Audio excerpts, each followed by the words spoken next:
They burned my house to the ground because I refused to obey. The HOA president watched the flames devour everything I owned, her smile colder than the ashes left behind. What she didn't know? I wasn't just another stubborn neighbor. I was the judge who'd spent decades dismantling criminals like her. This is how I turned their petty tyranny into a legal inferno they'll never escape. From the day I moved into that quiet suburban neighborhood, I knew the homeowners association had its own brand of control. Petty rules, sky-high fees, and a revolving door of ever-changing regulations were the norm. At first, I brushed them off. I hadn't signed any agreement that gave them authority over my property. My house was legally outside their jurisdiction, but that didn't stop them from trying to make me kneel. They started with fines, then sabotage. But when fake parking tickets didn't break me, they lit a match. I remember the early days. The letters slipped under my door or stuffed in my mailbox. Each one was an invitation to join the HOA, presented like it was some exclusive club. "Wouldn't you like to contribute to the community's harmony?" they asked, always with that honeyed tone.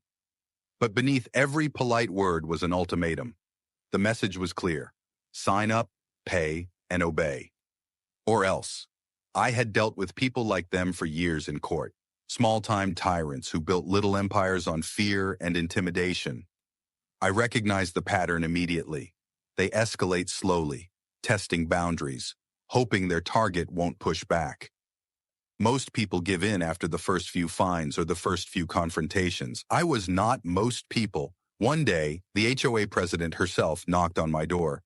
I'll never forget her voice, syrupy sweet, trying so hard to mask the sharpness in her gaze. "You'll join us," she said with a practiced winning smile, "or you'll learn what happens to outsiders." That was the moment I realized she wasn't just a bully. She was confident enough to threaten me outright in my own doorway. It felt like watching a coiled snake waiting for the right moment to strike. Because I refused her, little inconveniences quickly followed. My garbage went uncollected without explanation. Mysterious workers appeared on my property, knocking on walls and muttering about violations. Once, I woke up to the sound of a tow truck idling outside. My car had been labeled illegally parked, though it was clearly inside my own garage. They thought these petty tactics might wear me down, but I'd built my entire career standing firm against intimidation. I didn't scream. I subpoenaed. After months of these power plays, I came home one evening to the stench of smoke. By the time I stepped out onto the front lawn, flames were licking up the walls of my house. In a horrifying moment of clarity, I realized this wasn't some accident. It was too deliberate, too sudden.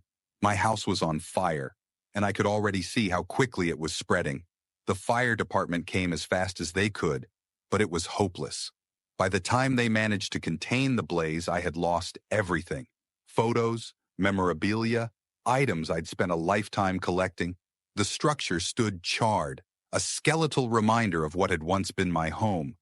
And there she was, standing on the sidewalk, arms crossed, lips curled in a faint, satisfied smirk. Her syrupy voice couldn't mask the triumph in her eyes as my walls collapsed. She'd wanted me gone for years. I stared at her, and she stared right back. In that silent exchange, we both understood the line had been crossed. But what she didn't realize was that she had just ignited a chain of events she wouldn't be able to contain. I wasn't just a stubborn neighbor. I was a judge with decades of experience dismantling conspiracies far more sophisticated than a suburban HOA. This time, I wouldn't just use the law to hold someone accountable. I would show them the full firepower of a legal system they clearly believed didn't apply to them. Standing amid the embers and ash, I felt no panic, no despair, just a growing, calculated resolve. I'd spent my career watching criminals squirm under pressure. I knew how to build a case from the ground up. And if they thought they were untouchable because no one had challenged them before, they were about to discover just how thorough I could be. If burning my home was supposed to scare me away, it accomplished the exact opposite. I had nothing left to lose, and that made me dangerous. When the police and fire department concluded their initial inspection, it was clear we were looking at arson. No faulty wiring, no gas leaks. Someone had deliberately set the fire. I spoke to the lead investigator, A tired-looking officer who was used to seeing tragedies and property damage, but not the kind of malicious intent that had fueled my blaze. "Any idea who might have done this?" he asked, flipping through his notes. I glanced at the HOA president, who stood at a distance eavesdropping while feigning disinterest. "I have a very solid guess," I answered, "and I think you'll find the evidence you need if you look hard enough." I knew precisely how they'd try to cover their tracks. Hooded figures, no direct evidence, alibis from friends or neighbors who were part of the same group. But I also knew the weaknesses in every criminal conspiracy. Someone always messes up a detail, leaves a clue behind. And I had the patience and the authority to make sure we discovered it. I started my own investigation in tandem with the police. Neighbors who never dared to cross the HOA before began to talk. Fear had lost its grip after the association stooped so low as to burn down a house. One older resident confided that she'd heard footsteps and hushed voices near my property that evening. Another finally admitted she'd seen 3 figures heading toward my backyard in the middle of the night. It was more than enough to start forming a picture of what happened. The question was, who exactly lit the match? Security cameras provided the critical breakthrough. Several neighbors had doorbell cams or front lawn cameras, and I systematically requested to see their footage. Eventually, I found the golden nugget of evidence. 3 people, hooded, slipping around the side of my house just minutes before the flames erupted. The resolution wasn't perfect, but it was enough to capture a piece of incriminating detail, a gold necklace that glittered under the streetlights. The security footage didn't just show arsonists. It showed a familiar gold necklace glittering in the flames. Hers. That necklace was practically her signature look, something the HOA president wore at every public meeting, every time she so much as stepped outside. I couldn't see her face in the footage, but I'd spent enough time observing details in my courtroom to know that was the same piece she had casually shown off during her frequent door-to-door intimidation visits. One of her minions must have thought the darkness would hide everything, but the slightest reflection from a street lamp was all it took to mark them. I handed over the footage to the police, who began actively pursuing an arson investigation. The suspicion now hung visibly over the HOA, and people in the neighborhood whispered that there might be more dirt to uncover. In my experience, individuals who abuse power in one area rarely keep their hands clean in other aspects of life. So, I dug deeper. Using my connections as a federal judge, I opened quiet inquiries into the HOA's finances. If they were bold enough to commit arson just to pressure me, it stood to reason they had other skeletons in their closet. It didn't take long to find irregularities, funds unaccounted for, membership dues that spiked without explanation, excessive maintenance fees that never led to any visible improvement in the community. Tracing the paper trail revealed suspicious transfers to a personal account belonging to the HOA president's husband. No one had bothered to investigate these transactions before, likely because they were too intimidated or too complacent.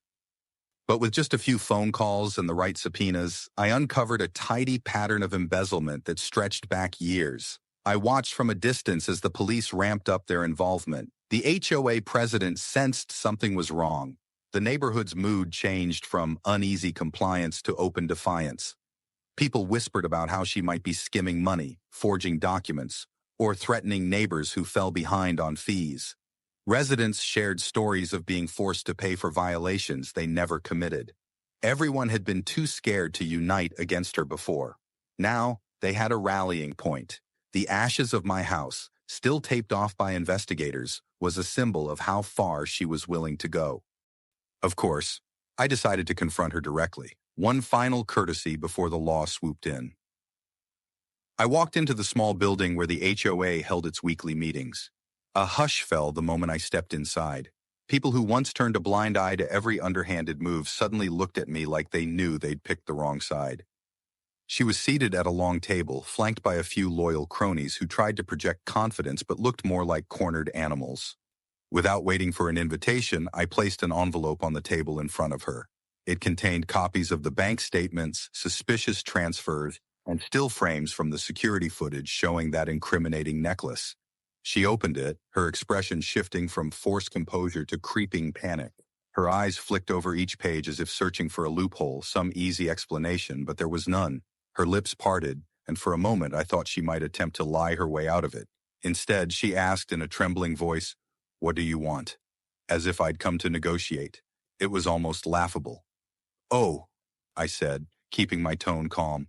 "I just wanted you to see it before the police do." Then, without waiting for a reply, I turned and walked out. Let her imagine for a few hours how the ground was about to fall out from under her feet. The very next morning, law enforcement arrived at her door with a search warrant. They were investigating not only the fire, but also the misappropriation of HOA funds. The community she once terrorized watched the spectacle from their windows or lawns, no longer hiding their contempt. One by one, her so-called allies distanced themselves from her. Some tried to claim ignorance as though they hadn't benefited from her corrupt reign.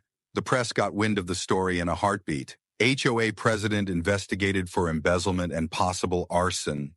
Headlines circulated through local news outlets, painting her as a suburban tyrant. But the real hammer fell when the fire forensics team confirmed that the blaze had been started with a deliberate accelerant on the side of my house, exactly where the security footage showed those three figures lurking in the dark. Confronted with that evidence, one of her stooges cracked under interrogation. He admitted to doing her bidding in exchange for hush money and the promise of an elevated position in the HOA. His confession included details of the final straw, the order to solve the problem with me by any means necessary. That was the tipping point. Faced with a cooperative witness, the police had all they needed to arrest her, along with the two other individuals who physically set the fire. I heard they pulled her out of her home in handcuffs, a fitting end for someone who believed she was beyond anyone's reach. The woman who had strutted around as the queen of the neighborhood was led away to face felony charges. I wasn't done yet. See, it's one thing to arrest a ringleader for arson. It's another to dismantle the entire corrupt system that let her get away with intimidation and theft for years. The bank accounts under her control were frozen, and investigators dug up every shady transaction she'd ever made. Residents of the community finally began speaking out in droves, telling their own stories of being strong-armed, fined illegally, or threatened with property damage if they didn't pay up. The HOA crumbled under the weight of truth. In the midst of this fallout, an ex-member of her leadership circle showed up at what remained of my doorstep. He was a jittery man in his 40s, holding a stack of documents that he claimed would be the final nail in her coffin. "I didn't agree with everything," he muttered, unable to look me in the eye. "But I never wanted it to go this far." He handed over proof of even more brazen theft. Decision logs where she authorized inflated fees, personal reimbursements, and non-existent community projects. I knew he wasn't doing this out of the kindness of his heart. He was trying to save his own skin. But I had no objection to using a guilty man's information if it meant ensuring she paid for all her crimes. She won't be leaving prison anytime soon. The ringleaders of the arson crew accepted plea deals, but they too are serving time. The rest of the HOA board scattered in disgrace, some facing smaller charges or heavy fines. And the community? It flourished once freed from the oppressive fees and constant meddling.